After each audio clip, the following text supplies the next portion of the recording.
আল্লাহ গো তুমি বহু নামের নাম দিয়াছ গো মাওলা, এই না ধরা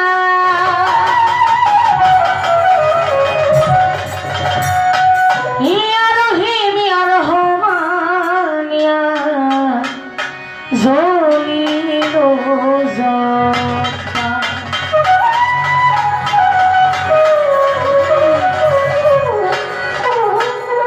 আল্লাহ গো তুমি ঘোষণা করেছ, কেহ যদি গুনাহ করে গো মাওলা সমান